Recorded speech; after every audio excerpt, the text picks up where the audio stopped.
Tu me réponds rapidement? Ouais. On va parler thunes. Oh là. Est-ce que t'es riche? Oui. 7 boîtes montées, 5 exits, une encore en vie, on va en parler. Et donc une morte aussi. Les premiers projets, les premiers succès, je me suis pas rendu compte que la partie qui était vraiment super sympa, C'est les débuts. c'est le moment où en fait c'est pas fait. Et en fait quand t'arrives et que ça marche, bon bah c'est fait en fait. La logique de souveraineté numérique dans le monde d'aujourd'hui, pour moi c'est un des plus gros sujets. Parce que la manipulation de masse, la fuite de valeur, c'est lié à ça. T'es anti-GAFAM ou pas? Complètement. Tu les utilises pas? Si, tous les jours. Salut à toutes et tous, c'est Yacine Scali, bienvenue dans ce nouvel épisode de Dans la tête d'un CEO. Les invités, les entrepreneurs défilent à mon micro mais ne se ressemblent pas aujourd'hui. Est-ce que j'ai le droit de dire que je reçois une star? Je ne te demande pas la réponse, je dis oui Fred. Dis-moi si je peux bien te présenter. 7 boîtes montées, 5 exits, une encore en vie, on va en parler. Et donc une morte aussi. Une Ouais, morte, ouais. mais ça va, Ouais, on va en parler aussi. ouais. Ouais, ça va, 1 sur 7, c'est un beau ratio quand même. Et surtout, combien d'invest? 120, 150? Ouais, à peu près. Ouais, tu comptes plus. Non, quand on aime. Oh là là là. Bon, comment vas-tu Fred? Et un grand merci de me recevoir. Eh ben écoute, grande forme, chouette rentrée, malgré ce temps horrible à Paris, mais Mes cheveux l'attestent, ça frise. Voilà. voilà, mais beaucoup d'énergie. Bon, raconte, en plus t'habites pas à Paris, là on peut dire on est dans un magnifique lieu, la caserne. J'habite pas très loin. Mais bref, une ancienne caserne de sapeurs-pompiers. D'ailleurs, je crois que Léna Mafouf a fait son pop-up ici. Voilà, ça c'est une bouteille lancée à la mer. Si tu nous écoutes, chère Léna, tu es la bienvenue. Raconte-moi un petit peu.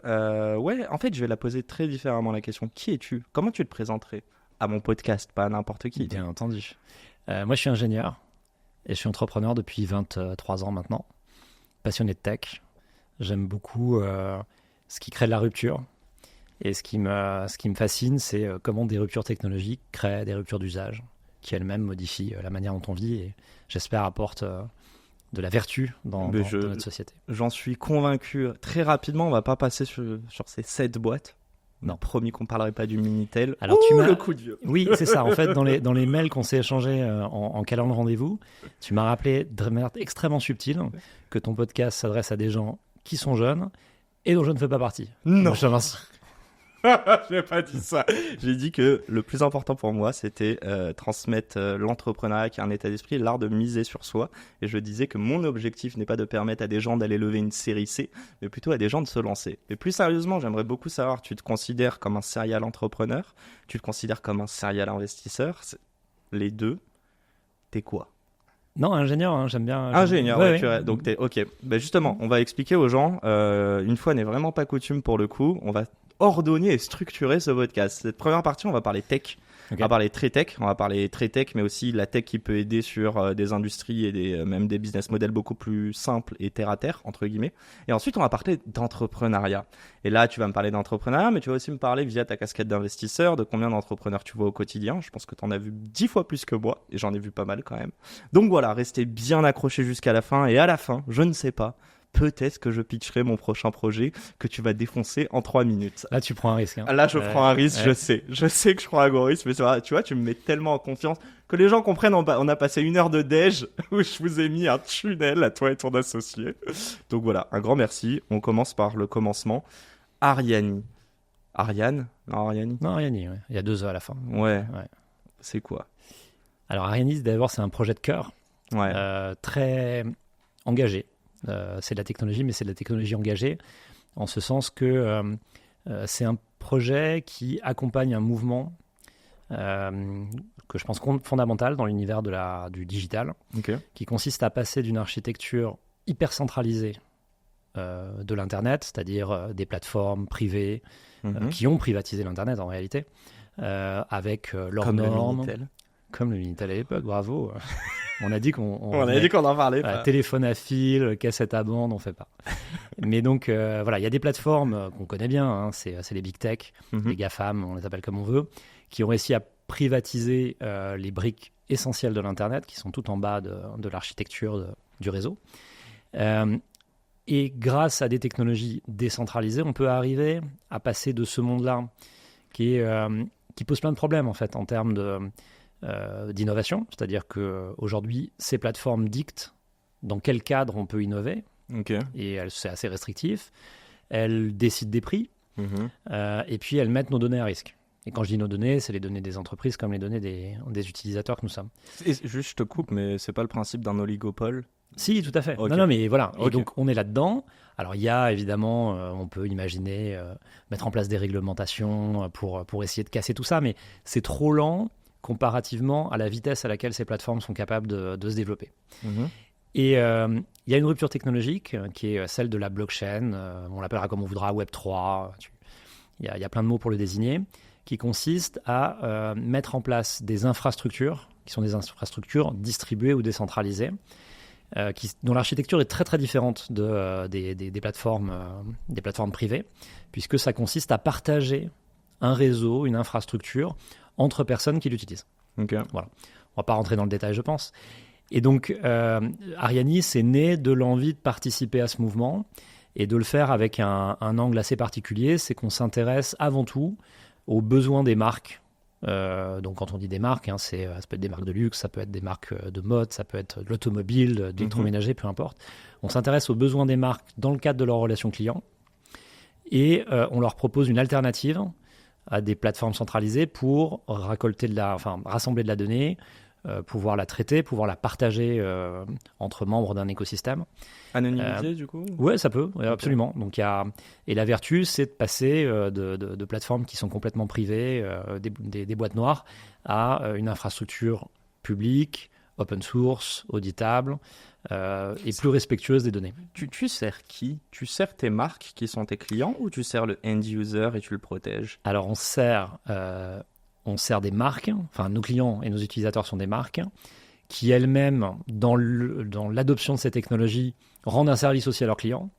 Mais faut pas se faire d'illusions, on doit d'abord régler des problèmes pour les marques et régler des problèmes mieux que des plateformes ne le font si on veut qu'elles puissent adopter nos technologies.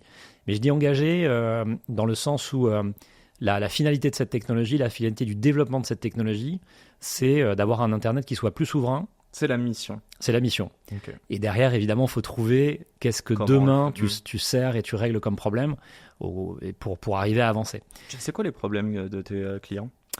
Je te donne un exemple qui est vraiment le truc sur lequel on bosse le plus, c'est la notion de circularité. Donc, il y a une envie, une volonté et une obligation de plus en plus de créer les conditions pour que des produits physiques durent plus longtemps. Et si on veut qu'ils durent plus longtemps, c'est pour éviter de consommer trop de ressources, pour optimiser un peu la consommation de ressources globalement dans nos sociétés. Respecter notre planète, quoi. C'est exactement ça. Bon, il y a 3 choses pour ça. Il faut mieux réparer les produits, mieux les recycler, et donc avoir une traçabilité sur d'où viennent ces produits, dans quelles mains ils sont passés, comment ils ont été utilisés, comment ils ont été modifiés, etc. Tout ça, aujourd'hui, c'est poussé par des règlements, en particulier en Europe. Alors, on pourra peut-être y revenir, mais il y a peu de zones dans le monde où aujourd'hui on travaille sur ces sujets-là, la circularité économique. Ça, c'est un vrai sujet européen, avec des réglementations qui existent déjà en France, qui sont en train d'être rendues globales en Europe. Et donc, pour arriver à cette finalité, donc d'optimisation de l'usage des produits, il faut pouvoir tracer les choses. Et donc, il faut déployer des infrastructures de données pour être capable de suivre un produit tout au long de sa vie. On ne peut pas améliorer quelque chose qu'on ne mesure pas. Qu'on ne connaît pas bien. Alors ça, c'est génial sur le papier. Bon. Le problème, c'est que c'est aussi la porte qu'on ouvre à de la surveillance de masse. C'est pas pour ça que c'est fait, bien entendu, mais enfin, t'imagines toutes les dérives qui peuvent arriver. Donc, il y a 2 problèmes derrière. Il y a ce risque, qui est un risque la mise en risque des données personnelles des utilisateurs. Et la deuxième chose, c'est que pour que ça fonctionne bien, en fait, il faut pouvoir partager de l'information. C'est-à-dire qu'il faut qu'une marque puisse partager de l'information avec un distributeur, un réparateur, potentiellement un certain nombre de clients qui vont se repasser le même produit en le rachetant d'occasion, jusqu'au moment où ça va être recyclé. Et ça, sur le plan technique, c'est très compliqué à faire si tu déploies une base de données traditionnelle sur laquelle il va falloir gérer des droits, des accès. Mais surtout, cette base de données, il faut bien qu'elle appartienne à quelqu'un. Et personne n'a envie d'endosser la responsabilité pour la totalité d'un écosystème. Et donc là-dessus... Voilà, là-dessus, voilà, on a une proposition d'infrastructure. C'est vous qui détenez ou qui détient du coup Non, ces data alors la beauté de ces technologies-là, c'est qu'en fait, chacun reste en contrôle de ses données. Ok. Donc, chaque marque par rapport aux données. Chaque marque, chaque distributeur, chaque utilisateur final. Ok. Et il n'y a pas de... Bien sûr, les données sont stockées à un même endroit, mais elles sont chiffrées, elles sont sous l'accès de celui qui en est propriétaire. Et ça règle en fait des tas de problèmes, et en particulier un problème important qui est celui de la souveraineté. J'ai une mini question. Alors évidemment, je peux pas faire comme si on n'avait pas fait un déj d'une heure et qu'on n'avait pas parlé de lobbying, etc. En fait, j'aimerais savoir, parce que juste avant, tu as dit quand même que sur les grosses GAFAM, en gros, ça avance 10 fois plus vite que les lois qui sont votées, et après, pour les appliquer et réprimander, on est encore bien plus loin. Est-ce que tu es obligé de bosser avec le gouvernement? Ou est-ce que tu Pour ce genre de choses? Pour Ariane, par exemple. Non, on pourrait ne pas le faire, mais moi, je trouve que c'est intéressant déjà de faire comprendre ce qu'on fait. Okay. Parce que chacun prend la parole. Enfin, et si on ne prend pas la parole, pas forcément nous, Ariane, mais globalement pour ce nouveau paradigme technologique, il est bien évident que quand les lois sont faites, elles sont faites en fonction de ce qui est disponible. Okay. Donc les lois, en général, elles sont neutres en termes de technologie, mais neutres dans la manière d'écrire un texte. Si tu ne connais pas le champ des possibles, tu peux tout à coup te retrouver à faire le bon jeu des acteurs qui sont déjà en place. Donc là, c'est plus, on va être clair, enfin, côté député, côté on vote les lois, mais est-ce que tu as une évangélisation de l'économie circulaire, de recycler, de pouvoir donner une durée de vie plus longue à nos outils, bref, peu importe. Attends, je suis en train de perdre ma question. Oui, est-ce que du coup tu te retrouves face à des personnes qui ne sont pas convaincues, sachant que tes clients sont les marques, mais pas les utilisateurs finaux? J'avais un rendez-vous ce matin, où tu sais, et une des remarques, c'était en fait les politiques globalement on est dans des démocraties, donc en fait c'est l'opinion publique qui prime. Donc ce sont les sujets qui préoccupent les Français, les Européens, enfin peu importe la zone, qui vont être mis en priorité. Et donc, en l'occurrence, il y a non seulement il faut faire de la pédagogie auprès des autorités, mais il y a aussi une vraie responsabilité à faire comprendre ce que l'on fait à un public plus large pour qu'il y ait une envie d'aller. Là, en l'occurrence, dans ce que tu demandes, la partie circularité, l'envie de consommer moins de ressources, d'émettre moins de CO2, tout ça c'est fait. Voilà, ça c'est fait, c'est acquis, c'est voté. Ensuite, il y a un processus législatif qui est long, mais c'est normal. Mais ça, il n'y a pas de contestation. Personne ne vient aujourd'hui dire qu'il faut faire marche arrière. Il peut y avoir des volontés de temporiser, d'étendre un peu les calendriers. Mais globalement, ça c'est fait. Là, mon sujet, c'est vraiment par rapport à ces besoins. Donc, il y a des besoins industriels, il y a des besoins de régulation. Et c'est d'arriver à trouver la bonne manière d'accompagner ces mouvements-là.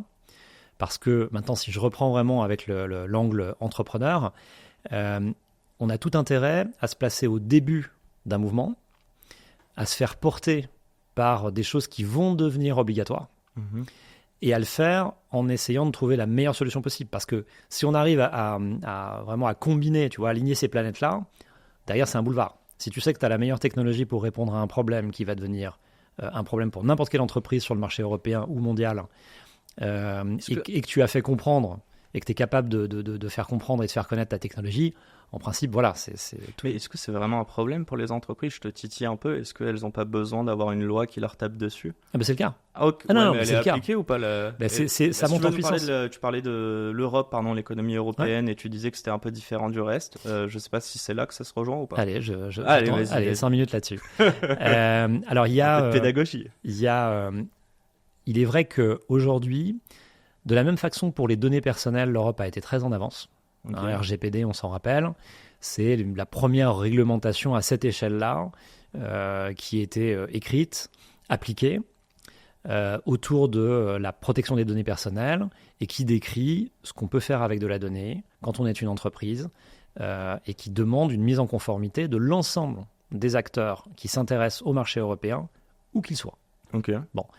Donc on a été les premiers. Alors on peut râler en disant voilà, on est toujours on régule avant même de savoir s'il y a un marché. Là en l'occurrence, je pense que déjà ça part d'une bonne intention. C'est pas parfait évidemment, mais surtout ce qu'on peut constater quelques années plus tard, c'est qu'en fait, on a été copié un peu partout. Ok.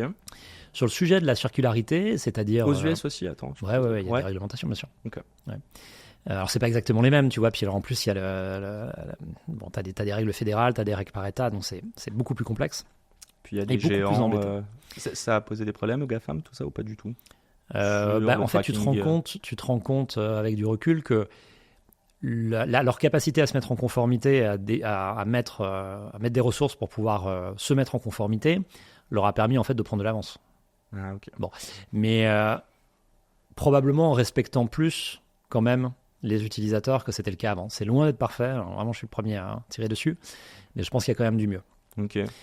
Là, sur le sujet de la circularité, c'est vraiment la sensibilité à l'écologie, à l'émission carbone. Enfin, tu vois, il y a tous ces sujets-là. C'est des sujets qui sont très, très présents en Europe. C'est pas très présent ailleurs.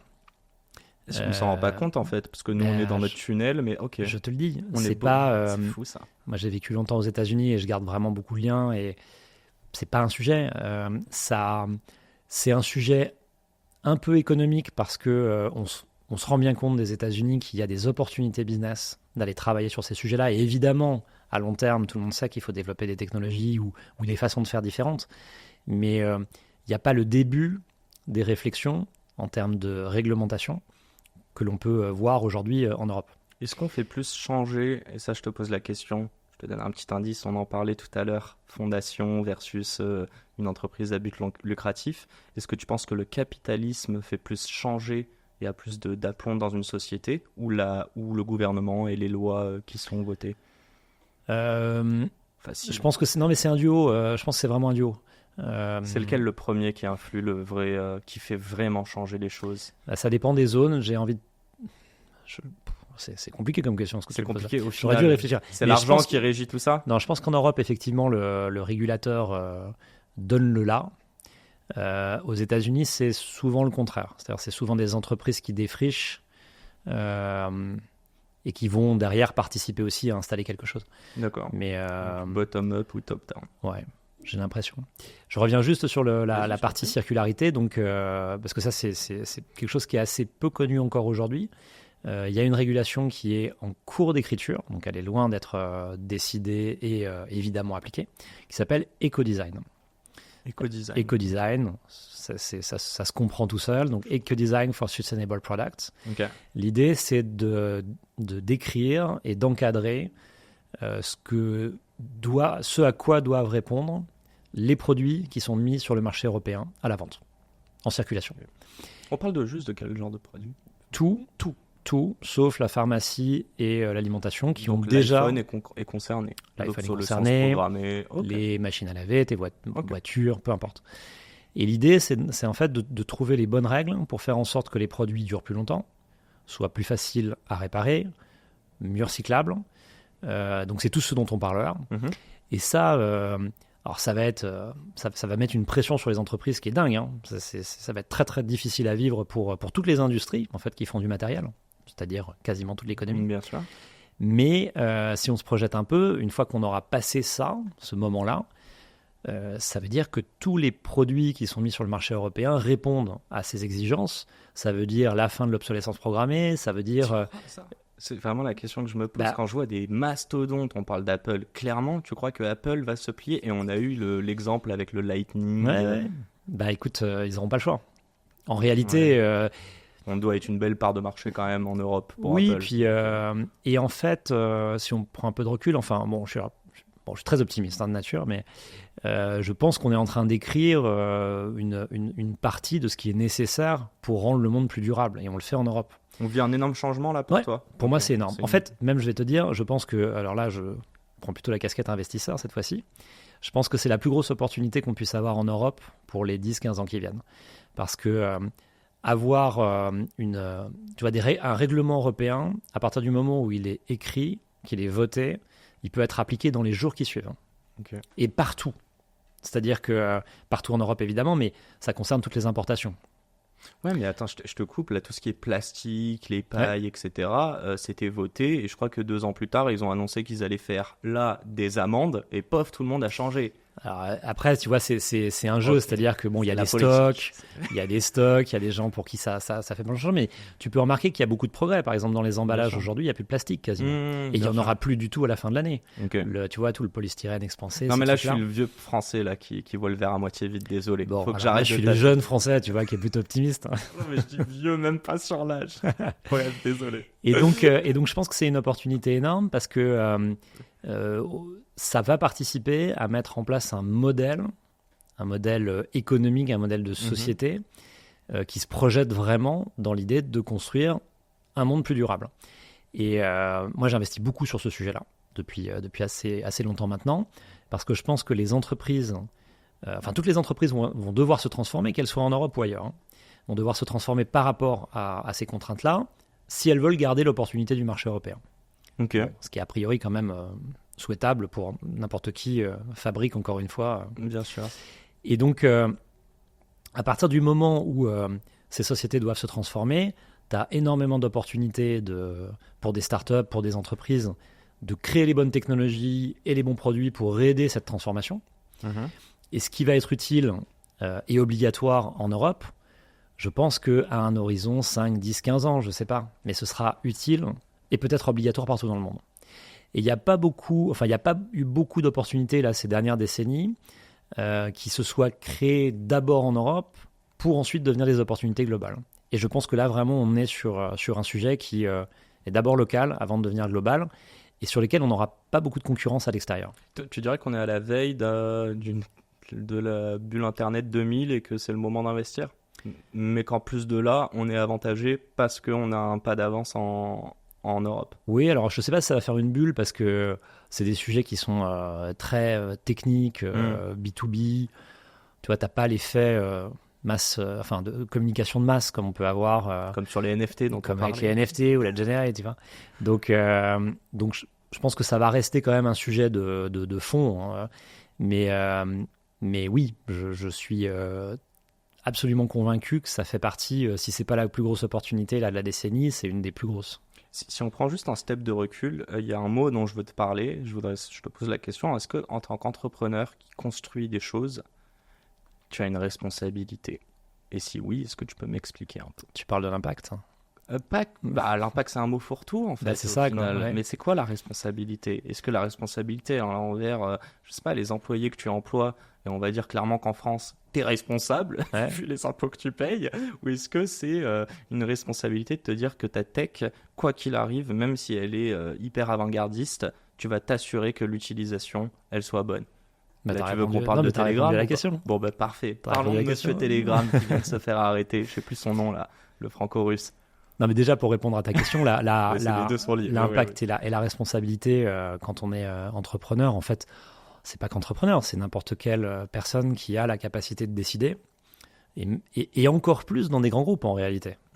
Parce que la probabilité pour que toi, en tant qu'entrepreneur, tu arrives à créer un modèle et une société qui soit capable, par son échelle, d'avoir un véritable impact massif, c'est quand même faible au regard de ce que sont capables de faire des entreprises qui peuvent se transformer sous l'impulsion de gens qui ne sont pas forcément entrepreneurs.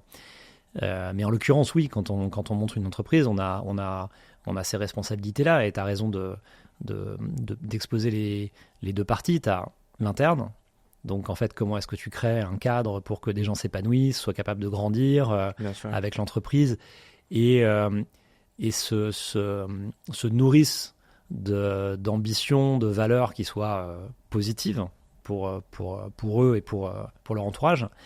Et puis ensuite, tu as effectivement tout ce que par rayonnement, une entreprise est capable d'avoir comme impact. Bien sûr. Et c'est pas forcément un impact écologique, mais en fait, tout a son importance. La manière dont tu crées des partenariats, la manière dont tu communiques, la manière dont on avait cette conscience avant? Tu ne trouves pas que ce qui régissait le plus, c'était faire de l'argent? Alors, je pense que... Alors c'est marrant parce que j'ai fait une intervention dans une école que je ne vais pas citer du tout là. Et juste en préparant cette intervention, les élèves me disent, vous savez monsieur, alors déjà bon, c'est agaçant en me voyant, vous savez monsieur, pas Fred. Voilà. Nous pour notre génération, on veut avoir du sens. Je dis, sens de quoi? Vous pensez vraiment que vos parents se levaient le matin en se disant aujourd'hui, je vais faire vraiment n'importe quoi, du moment que je gagne du blé? Non. Il y a des gens qui sont comme ça, je vais pas. Et il y en a qui le sont encore aujourd'hui. Et il y en a qui le sont encore aujourd'hui, beaucoup en finance d'ailleurs. Mais globalement, je veux dire, tu peux pas t'épanouir, tu peux pas, quel que soit le niveau de responsabilité et de job, si tu vas le matin te dire, je vais m'emmerder toute la journée avec des gens que je peux pas supporter pour faire des trucs qui servent à rien. Enfin, donc. Tu penses que la majeure partie, excuse-moi de t'interrompre, mais tu penses que la majeure partie des gens sur cette terre font un job qui leur plaît? Alors, ils sont épanouis dans leur job? En France? Même en France? Moi, je pense que oui. Tu penses que oui? Ouais. Okay. Non, mais il y a toujours à mieux, etc.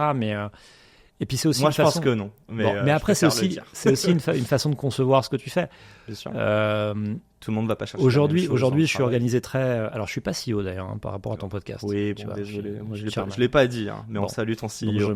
J'ai vu juste avant. Mais quand j'étais CEO avant, si je regardais vraiment factuellement le contenu de mes journées, et si j'avais pas la vision et la finalité de ce que j'étais en train de faire, j'aurais dû me dire à chaque moment de ma vie, en fait, ça n'est pas intéressant. Okay. Parce que la quantité de petits problèmes, de petits trucs que tu encaisses et que tu dois résoudre toute la journée, à un moment, normalement, le rationnel devrait te faire aller prendre un job, tu vois, à la cool, etc. Donc c'est aussi la façon de regarder son travail. Tu mets de la passion ou pas. Tu vois, le travail en lui-même n'est pas forcément passionnant tous les jours, mais tu peux mettre de la passion par rapport à la finalité de ce que tu cherches à accomplir. Et c'est sûr que, allez tiens, mettons les pieds dans le plat. Quand tu lèves des fonds, tu sais qu'il y a 99% des meetings que tu vas prendre qui ne servent à rien, en fait, puisqu'on va te dire non. C'est un exercice, après. Tu vois, c'est un de la mais ça fait chier, quoi. Qu'est-ce que tu apprends? Je veux dire, tu as envie de driver ton business. Alors, t'apprends si les VC sont honnêtes et te disent pourquoi ils n'ont pas investi. Alors, mais on sait c'est tous pas qu'ils toujours sont le pas cas. honnêtes. Mais... Non, mais bien sûr, heureusement, il y a des gens très bien qui ont DA, investi chez nous. mais ce que je veux dire, c'est que tu as envie de faire autre chose. Bien sûr. Et donc, est-ce que les gens sont épanouis? Je ne sais pas. J'ai envie de penser que oui. Après, à ta question, est-ce que maintenant, on a plus conscience? Je pense que maintenant, on communique plus. Donc la réputation d'une entreprise, qu'elle fait de positif, négatif, etc. est plus connue. Donc c'est plus facile de visualiser ce qui ne va pas et savoir qu'ailleurs ça peut aller mieux, qui fait que les entreprises se transforment pour tous en fait se tirer quand même vers le haut. C'est tellement intéressant, j'ai eu cette conversation, je ne sais plus avec qui, mais on se disait, alors c'était différent, c'était plus sur les taux de dépression ou de burn-out, mais on s'est dit, est-ce que parce que maintenant on en parle beaucoup, en fait on avait sous-estimé le nombre de personnes qui étaient en burn-out ou qui sont heureuses ou pas au travail, ou est-ce que c'est parce qu'on en parle maintenant que les gens se posent la question et donc du coup ils sont biaisés dans la réponse? C'est un peu des deux, je pense. Oui. Du coup. Mais de toute façon, enfin voilà, le fait d'être dans une société où l'information est tellement présente et surtout fait que je pense que globalement on a des cycles qui tirent vers le haut. J'ai deux petites questions. Alors, une, elle est moins tech et l'autre, elle sera tech. Je vais commencer par cette question. On parlait des US. Je voulais juste savoir, on est clairement au courant. C'est pas moi qui vais t'apprendre les US, donc tu vas me dire si je me trompe ou pas. Mais je crois que tu peux te faire virer du jour au lendemain. Le CDI n'existe pas là-bas. Ou c'est que des CDI, les contrats, ou presque. Ouais, ça a quand même pas mal changé. Ça a changé, ça? Ouais. Alors après, les États-Unis, c'est très compliqué parce que ça dépend des États. Il y a 50 États et il y a 50, potentiellement il y a 50 règles différentes. Okay. Donc ça dépend des États. Et puis il y a... alors, tu peux faire des plans, mais quand tu fais un plan, tu vires pas n'importe qui. Tu vois, je veux dire, dans ta manière, et alors plus tu es une entreprise importante, plus tu as intérêt à faire attention à ce que tu fais. Okay. Parce qu'il y a tellement de règles aujourd'hui et de procédures qui te permettent de te retourner contre un employeur. Même aux US, c'est en cas de discrimination. Okay. Ah oui, ok. Que si tu dois te séparer de 20% de tes effectifs, je caricature. Bien sûr. Mais la façon la plus simple, c'est de virer les gens de manière random. Comme ça, au moins, tu peux te dire, j'avais un algorithme, il a choisi au hasard. Tu peux pas le faire en France. Non, mais c'est des angles qui sont assez différents. Aux États-Unis, comme effectivement la protection sociale est très faible, globalement, quand tu as la responsabilité effectivement des plans que tu vas faire, et tu vas devoir privilégier, pour ceux qui restent, des des gens qui sont dans une situation qui sera plus délicate ou qui auront plus de difficultés à se reclasser. Ok. Et donc là, tu as tous les critères du monde, gender, etc., qui vont rentrer en compte, et ça devient une usine à gaz. Hein. Mais tu es beaucoup plus réactif parce qu'effectivement, tu peux adapter tes effectifs, parce que là-bas, tu règles une entreprise comme tu règles une machine, quelque part.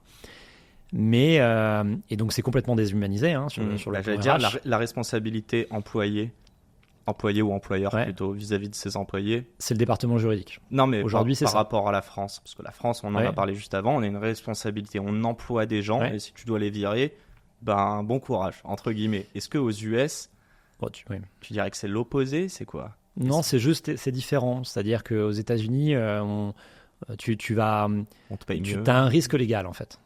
Tu vas le considérer comme un risque. Et pas un risque par rapport à un régulateur. En fait, c'est un risque par rapport à des gens qui peuvent t'attaquer. Ok. Et aux États-Unis, tu sais que quand tu pars dans des procédures, c'est très compliqué. Donc tu as ce risque-là. En France, c'est complètement différent parce que c'est pas géré. C'est pas les gens qui vont t'attaquer directement, ou alors c'est des règles qui sont là. Et donc effectivement, t'as aussi du risque. T'es pour ces règles? Concrètement, je vais être cash. Tu préfères la France ou les US là-dessus? Bah écoute, j'ai pas énormément. En fait, aux États-Unis, je suis parti avec un goût un peu amer parce que petit à petit, à force de comprendre comment ça fonctionne et de voir les choses se mettre en place, tu finis par enlever tout le fun au boulot, déjà, pour commencer. Okay. Parce que tu sais jamais comment c'est pris, ou etc. Et effectivement, tu passes ton temps à essayer de mettre en place des règles qui sont les plus neutres possibles et de montrer qu'elles sont neutres. Okay. Bon, ça crée des relations qui sont un peu... tu marches sur des œufs tout le temps. Okay. Tout le temps. Et plus, en plus, quand tu as des responsabilités hiérarchiques, là, tu es plus à risque, évidemment, parce que c'est toi qui crée les conditions de l'inconfort des gens qui travaillent avec toi. T'as la tête à abattre. Donc, tout le monde fait super gaffe à tout, et ça crée des conditions, et ça crée des relations dans lesquelles l'honnêteté ne prévaut pas. C'est-à-dire que tu vas dire des choses parce que tu sais qu'il faut les dire. D'accord. Tu vas réagir d'une certaine manière. C'est dans la com, quoi. Ouais. Donc les sociétés sont plus agiles, mais les gens, à titre individuel, le sont pas trop. Bon, c'est une autre façon de bosser. Non, mais je vois. Mais un employé, je pense... bref, j'allais dire, serait peut-être mieux en France qu'aux US, mais en fait, ça dépend des gens. Hein. Il y en a, ils préféraient gagner 30 ou 44 plus sans avoir de retraite. Sur les relations entre entreprises, les relations business... je trouve qu'elles sont... moi, j'apprécie beaucoup la manière de travailler aux États-Unis. Okay. Parce que ça va vite. Ouais. Les gens sont extrêmement francs.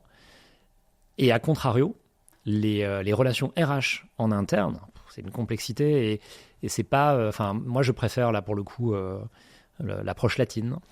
Tu l'as remarqué, hein, on représente fervent supporter. Je vais te poser cette dernière question qui est sur Ariani, sur la tech. C'est quoi en plus, tu as créé 6 boîtes avant. Est-ce que tu considérerais que ce serait ta dernière boîte et c'est ton projet de vie? Et surtout, pour parler de tech, c'est quoi les champs d'application? C'est quoi la finalité pour toi d'Ariani? Alors, j'espère d'abord qu'Ariani, ça va durer très longtemps. On essaye de faire une espèce de norme, un protocole qui... donc... tout est construit pour que ça survive à tout le monde. Une révolution et tu as envie de... Bon, tu vois, c'est de l'open source. À la base, c'est de l'open source. C'est gouverné par une association loi 1900. Enfin, un truc qui est assez particulier pour en faire une sorte de bien commun. Okay. On parlait tout à l'heure de plateformes privées. On est vraiment le contraire de ça, quoi. C'est de monter un modèle, de participer à déployer un modèle qui soit le plus pérenne possible. Donc, de ce point de vue-là, j'espère, tu vois, que ça va durer très longtemps. Je suis pas sûr que... Donc, si je me projette dans l'idée que c'est un succès, j'espère que j'accompagnerai ça très longtemps aussi. Et je suis pas sûr d'avoir envie de refaire de la tech plus tard. Voilà, si c'est ça la question. Okay. Ce qui ne fera pas de moi, je pense, un retraité oisif. Mais, c'est une super belle intro pour la deuxième partie après. D'accord, ok. Très belle intro. Mais attends, juste là-dessus, donc tu dirais que c'est un peu...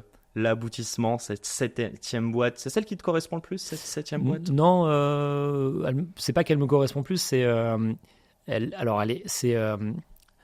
ce qu'on essaye de faire est vraiment complexe pour la mise en place. C'est pas forcément la technologie elle est complexe, mais bon, pas forcément plus, tu vois, que ce que j'ai fait avant. C'est l'adoption. Mais la mise en place, c'est une technologie en rupture par rapport à ce qui existait, qui n'est pas du tout compris, qui est complètement orthogonale avec tout ce qui a été fait dans les univers centralisés. Donc, c'est compliqué de projeter les gens dans comment est-ce que tu passes dans ce nouveau paradigme technologique, avec des cas d'usage qui sont géniaux, mais par contre qui, en termes de déploiement, s'étalent sur des années, des années, des années.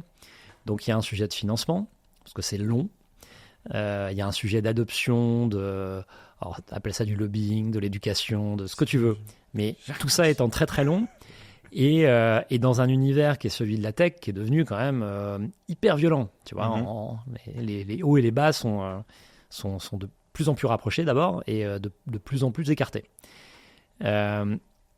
Et donc pour ça, j'espère qu'on est en train d'y arriver. Je pense qu'on est en train d'y arriver.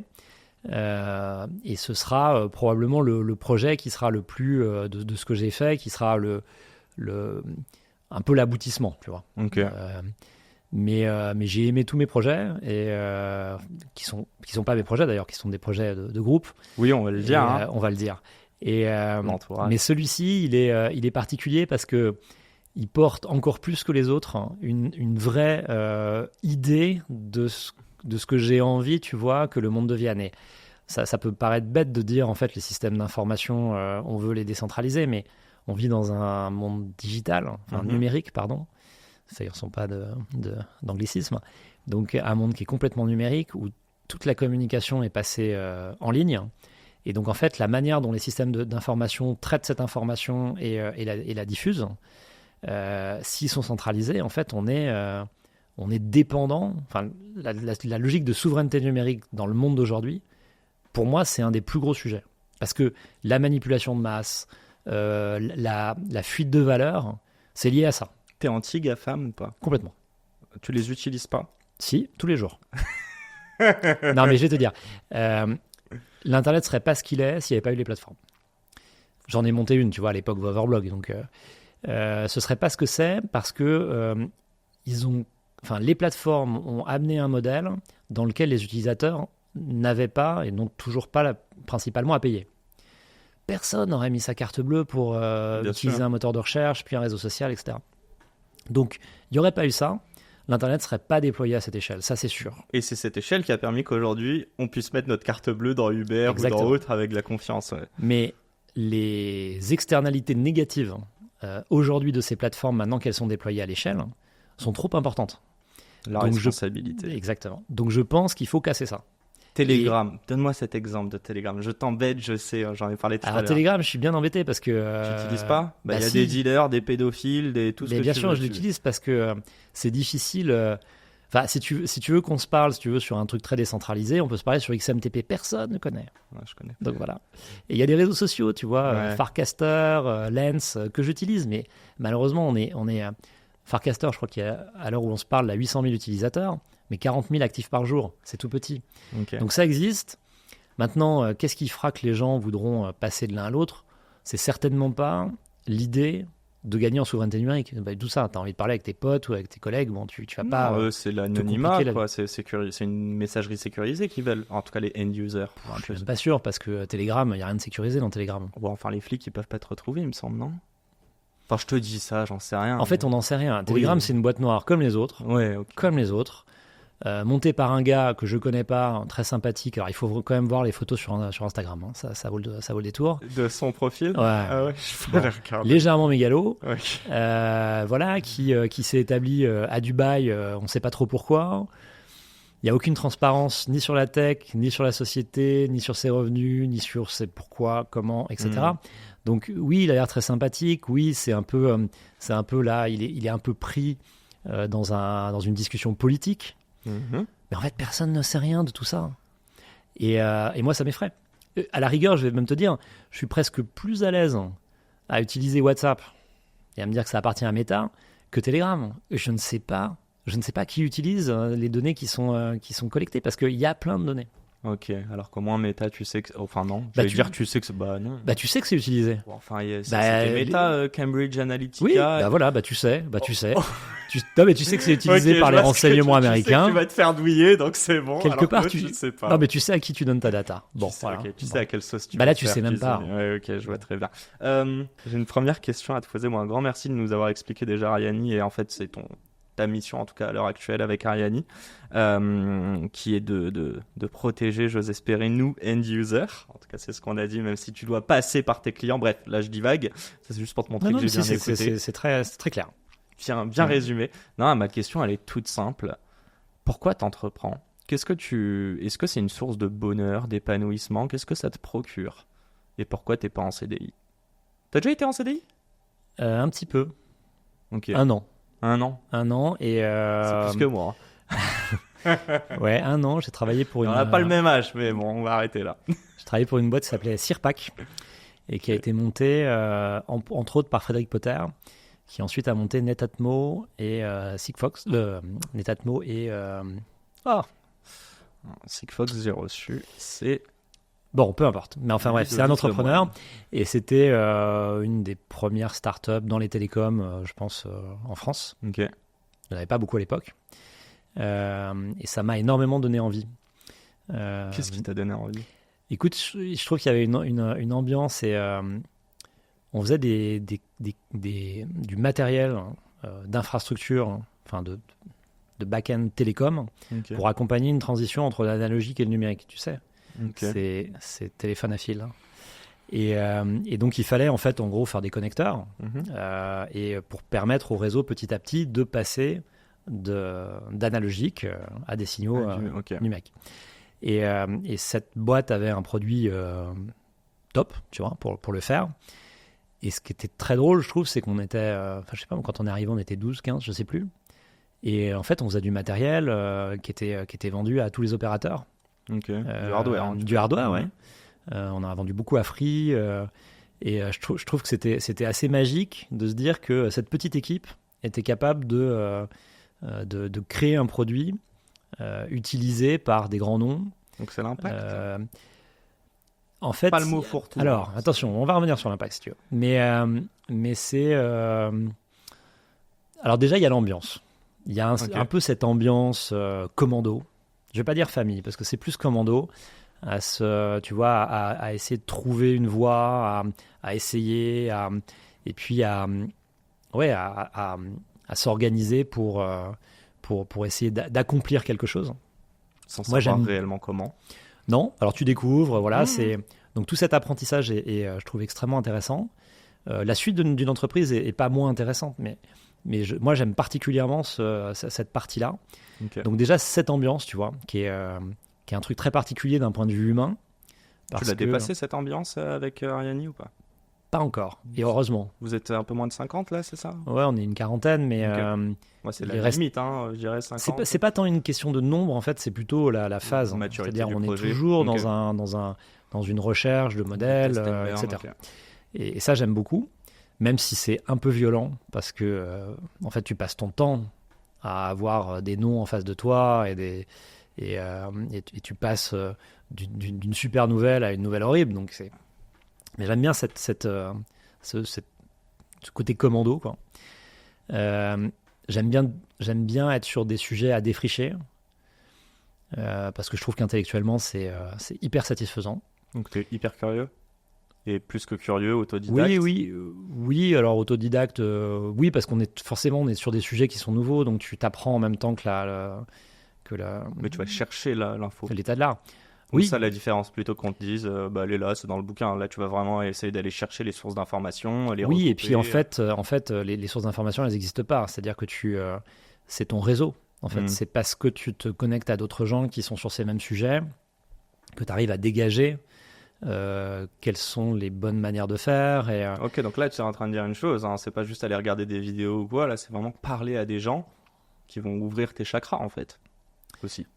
Je pense que les recettes, tu vois, pour construire quelque chose aujourd'hui, c'est pas les recettes d'hier. Okay. Et d'ailleurs, c'est un gros problème, y compris pour les entrepreneurs eux-mêmes. Moi, la boîte que j'ai ratée, je te dis tout à l'heure, il y en a une qu'on a plantée.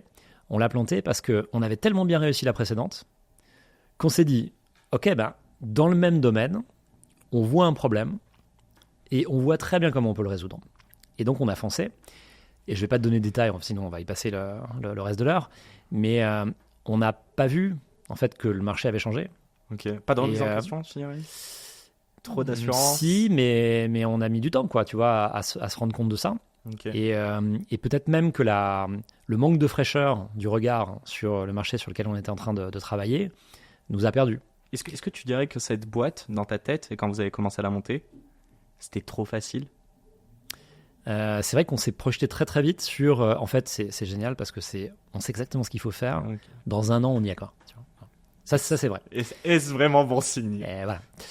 Donc... Mais quand je te disais trop facile, est-ce qu'il n'y a pas ce truc aussi de te dire là, c'est pas propre à la boîte, c'est propre à toi, j'aime la difficulté, la complexité? C'est pas... Non, enfin, la complexité... Normalement, l'entrepreneur, il est là pour réduire des risques et réduire la complexité. Enfin, sinon, on n'y arrive pas. C'est comme ça que tu avances. Traduire de la complexité en un produit beaucoup plus simple. Exactement. Mais non, ce qui m'attire vraiment, c'est pour le coup, c'est apprendre. Enfin, c'est de découvrir, de participer à construire des nouveaux savoir-faire, des nouvelles connaissances. Enfin, moi, j'aime beaucoup ça. Okay. Et tu as des gens, et c'est pas du tout un jugement, je veux dire, il y a des gens qui adorent manager des choses qui ronronnent déjà, tu vois, et essayer de les optimiser. Et ça, je pense même encore plus de valeur en réalité, parce que tu peux avoir pour le coup un impact beaucoup plus important sur des grosses structures. Mais toi, tu préfères 0 to 1 que voilà. 1 to 10. Ouais. Quoi. Okay. Moi, j'aime beaucoup ça. Est-ce qu'il y a une dimension, je veux parler du mot passion. Alors déjà, tout ce dont on parle, aujourd'hui tu me le dis, mais est-ce que tu l'as intellectualisé dès le départ? Ou tu es juste là, c'est des rencontres de personnes, des sujets qui t'intéressent, tu te dis je vais dedans, mais t'es pas capable d'ores et déjà de te dire ah mais c'est ce moment-là que j'adore, j'ai envie de monter une boîte parce que je veux retrouver ce truc de start from scratch, d'engager des gens avec moi, etc. Alors, je sais pas si ça va répondre à ta question, mais vas-y. Les premiers moments, tu vois, enfin les premiers projets, les premiers succès, je me suis pas rendu compte que la partie qui était vraiment super sympa, c'est les débuts.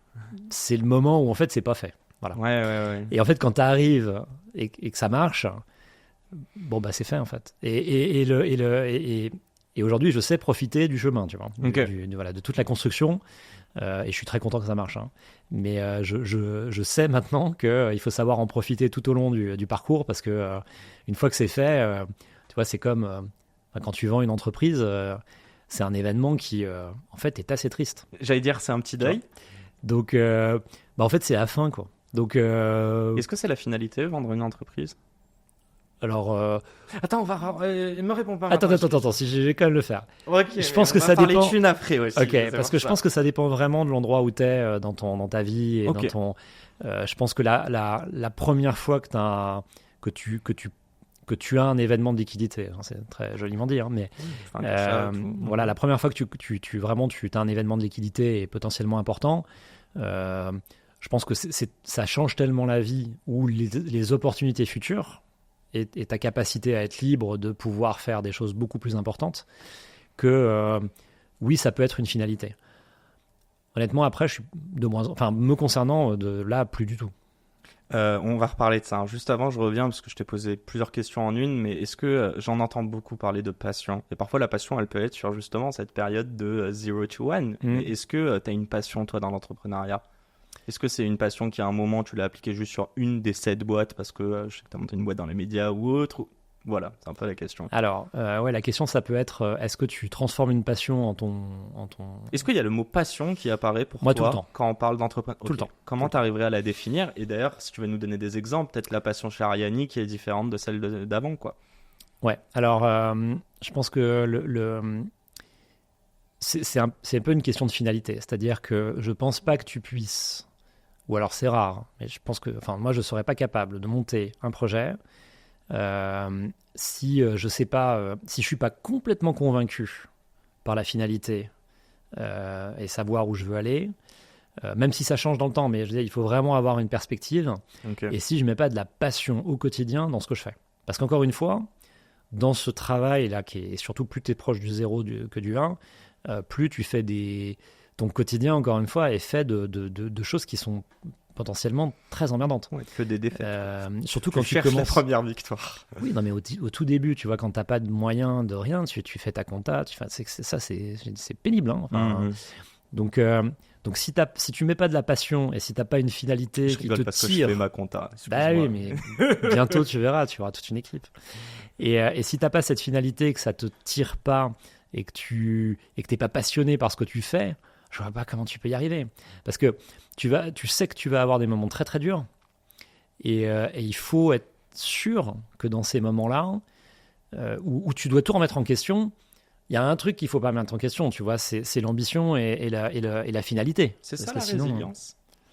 C'est de se dire que malgré Ouais. que tu vois, tous les jours tu tentes des trucs, ça marche pas. La résilience, c'est toujours garder le cap et te dire que c'est vers là que je vais et peu importe le chemin, je Ouais. vais continuer. Ouais. En tout cas, il faut avoir une étoile quelque part que tu suis parce que sinon, enfin, c'est très rapidement. Quand tu essayes des trucs, tu finis. Enfin, le pivot c'est bien, mais au bout d'un moment, tu tournes en rond, quoi. Donc Bien sûr. faut vraiment qu'il y ait quelque chose qui dépasse. Et d'ailleurs, tu vois, en tant que petit business angel, Quel mytho. quand c'est le plus gros business quand- angel de France. non, alors, de très très très loin.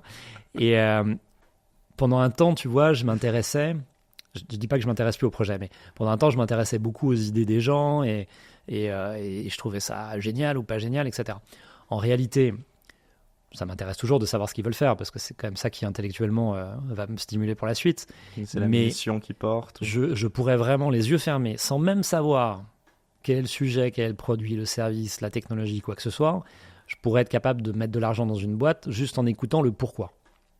Et le pourquoi et comment vous vous êtes rencontrés et pourquoi vous le faites ensemble, etc., etc. Parce qu'en fait, il n'y a que ça. Dans les moments durs, il n'y a que ça qui te soude. Après, plus tard dans la vie d'une entreprise, ce sera moins important. Mais jusqu'à ce que tu aies trouvé T'as investi sur un pourquoi, pas un comment.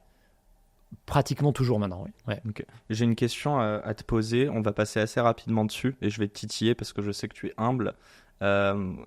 Comment t'as réussi sur tes 7 boîtes? À chaque fois, tu les as cofondées? Ouais. C'est même pas comment t'as réussi, c'est si je posais la question à tes associés. Pourquoi ils t'ont fait confiance? Alors, c'est pas forcément Et la... est-ce qu'ils t'ont fait confiance selon toi? Ou est-ce Non, c'est parce que l'inverse? les premières, c'est vraiment des choses qu'on a montées ensemble Ok. dès le début. Tu vois, ça part d'une conversation, mais c'est pas moi qui tire. Peut-être sur Ariani un peu plus parce que j'avais cette idée-là depuis un petit moment et que c'est Porter un truc. vraiment la mission, ouais. Mais bon, on a été nombreux pour le coup sur Ariani très vite, donc je considère pas que. Est-ce que tu es d'accord que le mot confiance, c'est ce qui doit être primordial dans l'association avec quelqu'un? Je vais aller plus loin, même dans l'embauche de quelqu'un. Et c'est le truc qui est le moins théorisable. Je sais pas si ça se dit, mais Bah, la confiance, en fait, ça se gagne. Hein. C'est pas un truc Bien que sûr. tu décrètes. c'est aussi du gut feeling. Alors, soit tu peux dire que ok, je te fais confiance et puis on verra par la suite. Quand tu t'associes, c'est compliqué de partir de là parce que si tu connais pas du tout les gens, la confiance, c'est quoi? C'est pas de savoir si les gens sont honnêtes ou pas honnêtes. En fait, c'est assez large. C'est savoir où sont les domaines de compétences. Tu parlais juste avant, là, on déjeunait ensemble de domaines de génie. Donc, c'est savoir où est-ce que les gens sont vraiment capables, où est-ce qu'ils sont à l'aise, ce qu'ils sont capables aussi d'encaisser, et c'est bien se connaître. Et dans la confiance, il y a ça, c'est que on est bienveillants les uns avec les autres, on se pose pas de questions pour savoir qui va partir avec la caisse. Tu vois, c'est tout ça, quoi. Et évidemment, c'est hyper important. Moi, quand je regarde, tu vois, sur cette aventure, en fait, à chaque fois, il y a des gens qui sont en commun. T'aurais monté toutes ces boîtes sans eux? Non. Jamais? Non. Moi, alors, vraiment, j'ai pas du tout envie de me retrouver tout seul. Est-ce qu'elle est pas là, la passion? C'est de monter quelque chose avec quelqu'un? C'est-à-dire que depuis tout à l'heure, tu me parles du 0 to 1, Ouais. mais en fait, est-ce que ce 0 to 1 aurait du sens si tu étais tout seul dans ta cave en mode Steve Jobs? Bon, en tout cas, pas pour faire des projets tech, Ok. tu vois, qui ont une destinée d'hypercroissance qui Mais parfois n'arrive pas. Ce que je veux toucher, Mais, c'est le collectif. Est-ce que tu as un truc dedans? Est-ce que par Mais exemple. ça rejoint ce que je disais tout à l'heure, tu vois, c'est le mode commando, quoi. Ouais, donc Et, t'as alors ça, ok. Et ça, toute la complexité d'ailleurs dans une startup qui démarre, c'est d'arriver à faire en sorte d'avoir des gens. En fait, tu crées un mouvement quand tu crées une startup. Tu crées un mouvement parce que tu demandes à des gens de te rejoindre, tu demandes à des clients de te rejoindre, des partenaires, tu demandes à des journalistes aussi, tu vois. Tu as envie que tout ça donc c'est un mouvement. Et toute la complexité, c'est d'arriver à faire en sorte que les gens avec lesquels tu travailles le plus se sentent au moins un peu chez eux. Ok. Et c'est très compliqué parce que alors après, comment tu partages tout ça il y a des bonnes pratiques, mais en réalité, c'est jamais. Enfin, le capitalisme, c'est jamais parfait. T'es arrivé plus tôt. Est-ce que t'as plus alors que t'es parti avant? Enfin, tu vois, c'est des réglages qui sont pas évidents à réaliser. Je pense qu'aujourd'hui, avec le recul du marché, je parle pas de moi, mais on arrive à avoir des bonnes pratiques et des choses qui sont plus vertueuses. Mais c'est ça vraiment. Il y a la confiance, il y a aussi la notion d'ownership, effectivement. Est-ce qu'un entrepreneur, malgré qu'il soit dans la tech et qu'il lève des fonds, bon là je parle de toi, est-ce que tu dirais que tu es dans le business de l'humain au final? Et pas le business de l'humain, non. On parle de human business. Oui, en grande partie. En grande partie. Et tu vois, l'humain que tu sers. Chez Ariani, ça a énormément évolué, les RH dans les startups, parce que c'est un savoir-faire qui n'existait pas du tout. Puis petit à petit, les choses se sont mises en place et les bonnes pratiques ont émergé. Et encore plus que pour les autres projets, là, sur Ariani, on a vraiment... j'espère, je parle à toute mon équipe. Moi, je vais faire un sondage. Enfin, tu peux. On voyait un petit doodle là. Et il y a vraiment Enfin, on y passe beaucoup de temps. Okay. Tu vois, à essayer de créer le bon cadre. Pourquoi ? Parce que... Et c'est pas du bullshit. En tout cas, on le prend pas comme tel. Tu vois. Ouais. C'est vraiment un engagement fort et à tous les niveaux. Parce qu'au final, un projet, en tout cas tant qu'il n'est pas arrivé à maturité, tant que tu n'as pas ton market fit ou tant que tu n'as pas prouvé quelque chose, c'est vraiment qu'une question de personne. Parce que la créativité, la capacité à délivrer plus vite, à être attentif, c'est ça, c'est est-ce que tu mets de la passion dans ce que tu fais ou pas. Si tu fais un travail mécanique, tu rates tout en fait. Et s'il n'y a pas de problème peut-être, tu vois, quand la boîte est plus importante, mais sur le démarrage, tu as besoin d'être extrêmement à l'écoute, extrêmement critique, extrêmement créatif à tous les niveaux d'une boîte pour être capable de faire les bons choix et trouver le bon produit, le bon service en face de ton marché. On est obligé, on parle d'humain. Je t'ai parlé en amont de ce podcast par mail, on disait un peu les thématiques qu'on voulait aborder. Et moi, je t'ai dit, tu sais, moi, c'est l'art d'entreprendre. Ouais. Et dans l'entrepreneuriat, ce mindset, c'est l'art de miser sur soi. Tu m'as répondu, oui, mais Yacine, pour moi, l'entrepreneuriat, c'est miser sur les autres. Moi, je t'ai dit, c'est super, mais est-ce qu'on peut, et je te pose la question, peut-on réellement miser sur les autres sans avoir misé sur toi? Et je m'explique, lorsque des personnes te rejoignent et que je suis sûr et certain que tu as de l'affection pour toutes les personnes qui sont dans la boîte et que tu pars du principe que c'est des A-players, donc ça voudrait dire que s'ils sont pas chez Ariani, ils pourraient avoir des superbes opportunités, tu te sens responsable et tu te sens redevable aussi envers eux parce qu'ils sont venus. Comment tu dirais de miser sur eux si toi, tu n'as pas pleine confiance en toi? Et pleine confiance en toi ne veut pas dire ne pas avoir de l'humilité pour se remettre en question, etc. Très très large. Bon, là, on est en mode philo, large. Mais est-ce que tu peux vraiment être entrepreneur et rassembler des gens si tu te connais pas si bien et si tu... Oui, alors c'est certain que il faut essayer d'éviter l'amateurisme et il faut éviter de faire prendre aux gens des risques inconsidérés parce que toi, tu vois, t'es capable d'en prendre de manière trop importante. Je sais pas trop ce que c'est que miser sur soi dans ta bouche, mais pour moi, ça veut dire... Est-ce que quand je lance ce projet ou quand je commence à décider plus exactement, ou qu'on commence à décider d'aller faire appel et à des investisseurs et à des collaborateurs ou même à des clients, à ce moment-là, il faut vraiment être sûr de ce qu'on fait. Après, on aura peut-être tort, mais il faut que la conviction soit à son maximum. Okay. Et donc ça, tu as raison, ça nécessite de miser sur soi ou en tout cas d'investir d'abord sur soi pour être sûr que tu as suffisamment bien compris le sujet sur lequel tu travailles, tu as suffisamment réuni d'informations dans ton passé et là sur ton marché pour te dire oui, on doit pouvoir y arriver, en principe, et pour le tenter, parce que tu n'emmènes pas des gens avec toi comme ça, plein de balles dans un mur. Donc sur ce plan-là, je te suis, c'est-à-dire qu'il y a un travail à faire, d'abord sur soi en tant qu'entrepreneur, mais entre entrepreneurs en groupe, enfin je veux dire entre associés. En revanche, je ne veux tirer évidemment sur personne et je ne citerai aucun nom, mais une grosse partie des crashs de start-up qu'on voit en ce moment, ils sont liés, et qu'on a vu d'ailleurs sur ces dernières années, ils sont liés à ce que On est sorti d'une bulle. Pendant une bulle, les gens vont beaucoup trop vite. Ils s'associent trop vite. Ils lèvent des fonds trop vite. En fait, ils se connaissaient pas. Ils sont pas d'accord. Bon, bah ça, effectivement, tu vois, c'est ne pas avoir misé correctement sur soi et sur soi en tant que collectif. Parce que tu as embarqué des gens dans une aventure et en fait, bah, c'était par un opportunisme total. Tu t'es dit, en fait, c'est facile, je peux lever des fonds. Mais en fait, c'est une responsabilité énorme. Ouais, mais ça, c'est parce qu'on a mis le curseur sur sur le succès qui était pas bon, quoi. On s'est dit que le succès était lever des fonds. Et donc, j'ai perdu ta question. Non, on parlait miser sur les autres ou miser sur soi. Et donc, miser sur les autres. Là, mais après, important. une fois que tu as passé ce cap, ça n'est que miser sur les autres. Et puis, je le dirais quand même à toutes les personnes qui nous écoutent. Moi, je te l'ai dit en amont. Déjà, je veux pas lever de fonds. En tout cas, pas pour moi ou pour ma boîte. Et bon, je n'ai pas encore de boîte, hein, vous l'aurez compris. Mais surtout, j'ai pas forcément vocation à embaucher même plus de 15 ou 20 personnes. J'ai pas envie de faire un truc colossal. Et je pense qu'il y a même des gens pour qui être solopreneur, pour le moment, je me considère solopreneur même si j'ai une CM, un monteur, donc on travaille, mais je les embauche pas. Enfin, je sais pas comment dire, mais on n'est pas en train de faire de advocate pour créer une boîte. Putain, je commence à parler en anglais. En vrai, j'ai envie de pisser depuis tout à l'heure, donc on va terminer très rapidement. Désolé à tous mes auditeurs, mais ça va vous intéresser. Tu me réponds rapidement? Ouais. On va parler thunes. Oh là. Est-ce que t'es riche? Oui. Oui. Est-ce que d'expérience, de relations. Est-ce que t'es riche financièrement? Bah, je m'offre ce que je veux. Ok. Est-ce que tu te rémunérais en CDI et déjà, est-ce que tu as levé des fonds pour toutes tes boîtes? Oui. Au final, oui. Mais non, pardon, non. Non, pas pour toutes? Non. Bon, 6 sur 7? Ouais. Ok. Est-ce que sur les 6 boîtes, plus de 50% des des investisseurs ont fait une belle plus-value? Alors, pour l'instant, toutes. Je t'ai dit de répondre vite. Hein. Ouais, non, mais je fais mes calculs quand même. Je te charrie.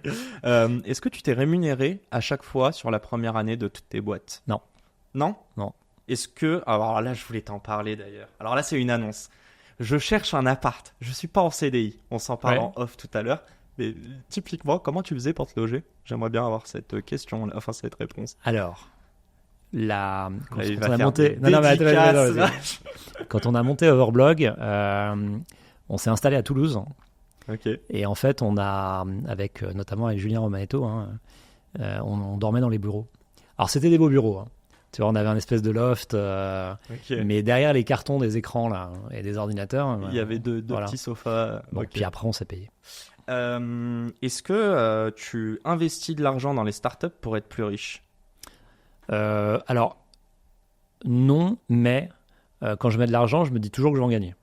C'est pas sinon c'est de l'assaut et c'est des dons. Et c'est juste parce que si j'en gagne pas, ça veut dire que le projet a pas marché comme il fallait ou qu'il était pas bien.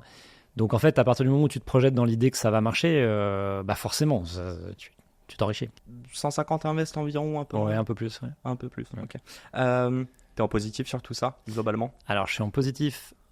Si je regarde ce que j'ai sorti par rapport à ce que j'ai mis, oui. Ok. Après, il faut voir les échelles de temps. J'ai commencé il y a peut-être 16 ou 17 ans. Ok. Ça doit être ça.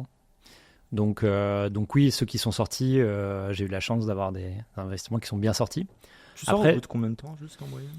Ça dépend, c'est les événements. Ça dépend, mais les boîtes en fait qui réussissent vraiment beaucoup, en fait, elles tiennent. Enfin, je veux dire, elles mettent du temps à sortir, ce qui est normal.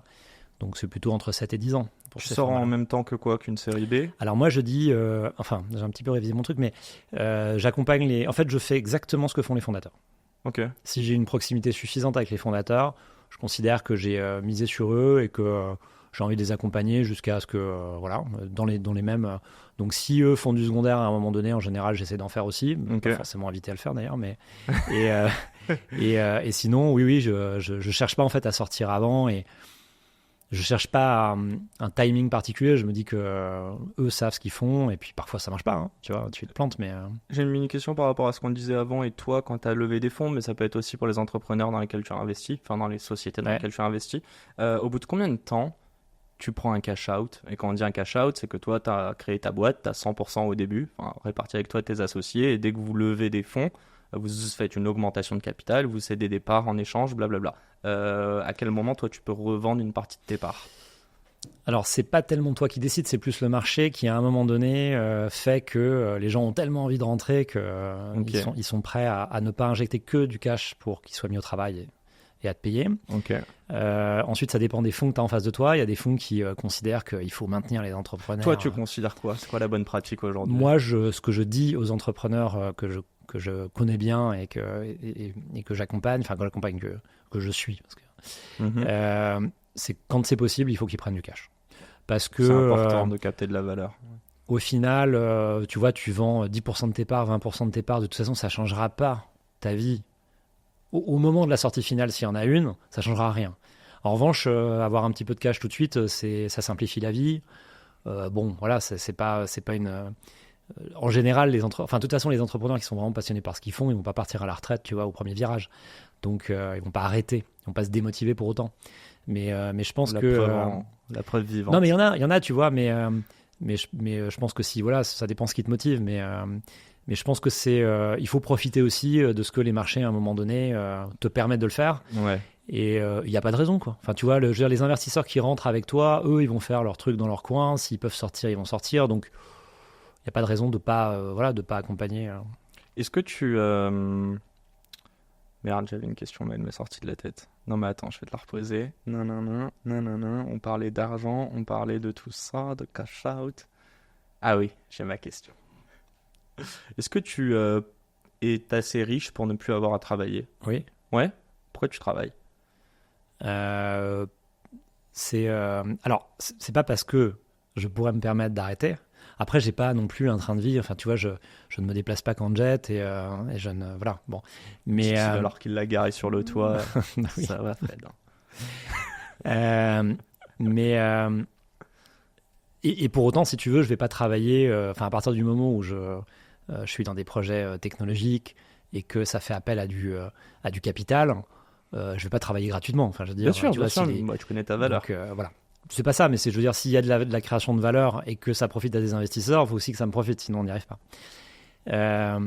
Maintenant, pourquoi est-ce que je travaille? Vraiment, là, en l'occurrence sur Ariani, c'est vraiment, je suis absolument convaincu de l'intérêt de cette technologie, qui est encore une fois les systèmes décentralisés, de leur impact vertueux sur le monde dans lequel on vit. Mission, quoi. Voilà, et encore une fois, bosser avec l'équipe avec laquelle je bosse aujourd'hui, c'est un plaisir. Tu passes combien de temps par semaine à bosser? Je sais pas trop. Je sais pas, peut-être, tu vois, sur Ariani, je sais pas moi, peut-être 30-40 heures. Pas plus? Aujourd'hui, oui. Alors, pour le coup, 30-40 heures. Oui, non, mais... même pas les 35 heures, c'est quoi cette histoire? Non, non, mais c'est vrai, j'ai beaucoup ralenti. Alors, quand l'équipe va écouter ça, je sais pas ce qu'ils vont en penser, mais tu vois, quand j'habitais à New York, je pense que... Tu penses et dors Ariani aussi. Donc, Oui, mais quand j'étais CEO, pour le coup, je bossais, je sais pas, peut-être 70 heures. Ouais, ok. Et à un moment, déjà, il faut pouvoir tenir dans la durée, et je pense qu'on peut pas tenir comme ça une vie. En plus, je pense qu'aujourd'hui, le temps que je prends me permet d'avoir beaucoup plus de lucidité, enfin j'espère en tout cas.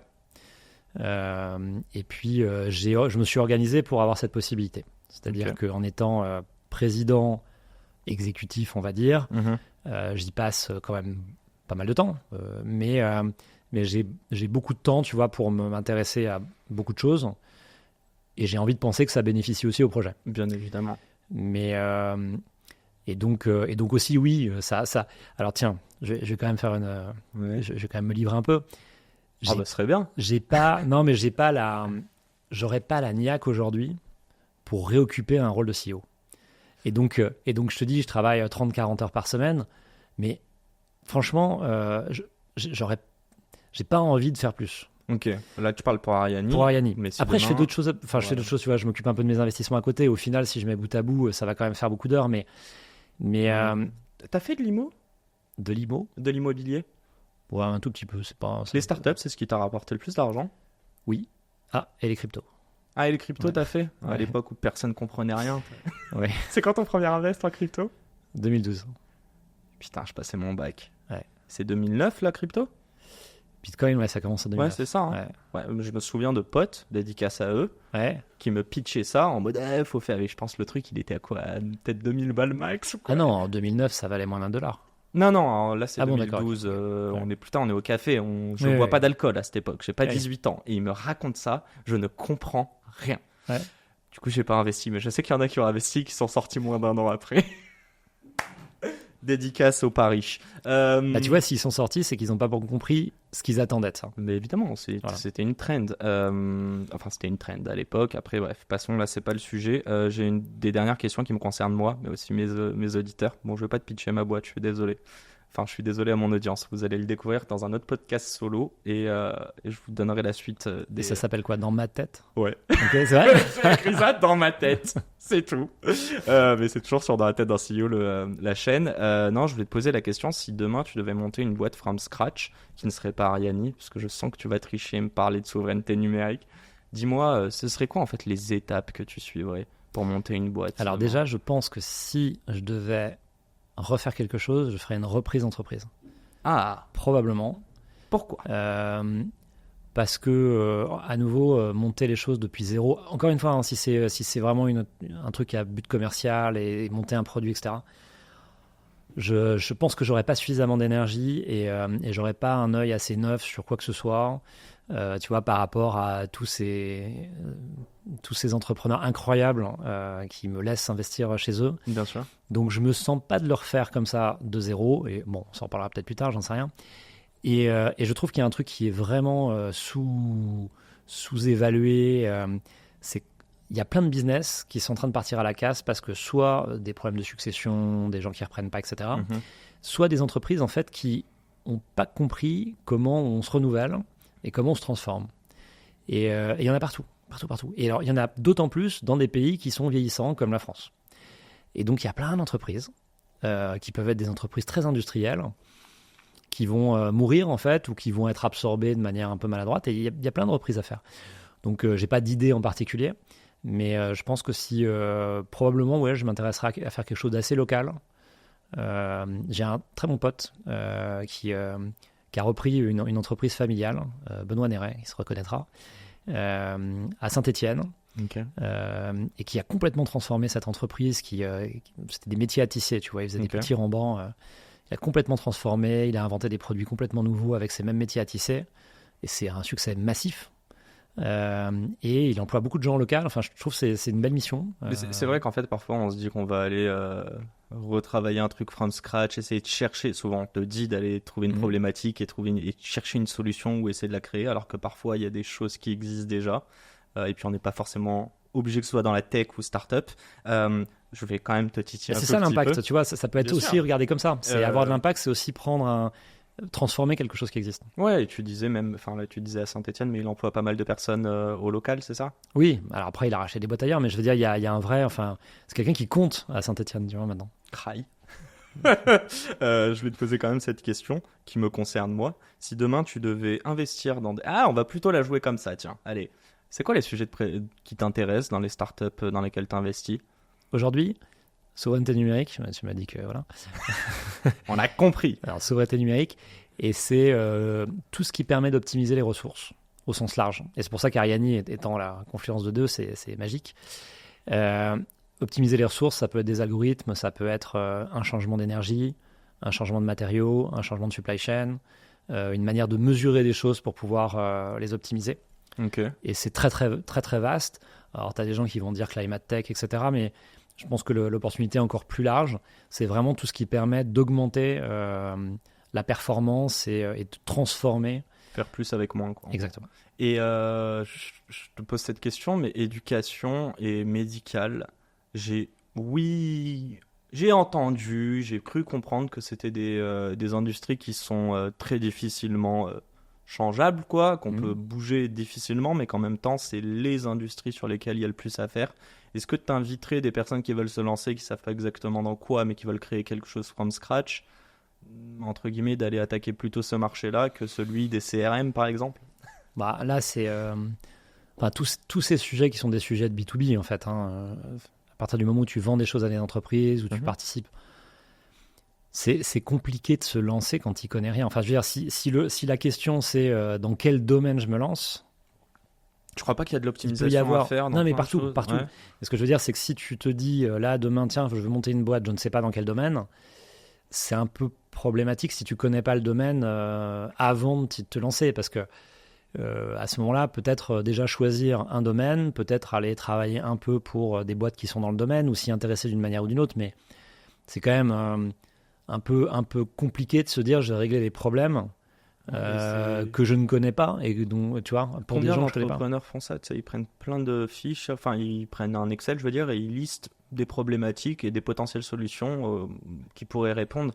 Et ils Ouais. te disent, moi j'en ai plein à mon micro, et qui me disent, au final, on en avait 50, et voilà, au bout de 6 mois, on a compris que c'était celle-ci qui allait faire, et c'est celle-ci pour laquelle on est en train de se Ça parler marche, hein. aujourd'hui.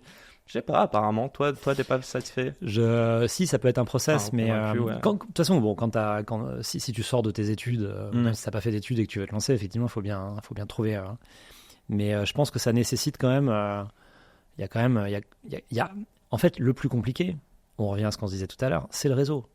Donc tu peux pas dire, tiens, je pense que dans le médical, il y a un truc à faire si tu ne connais personne dans le domaine.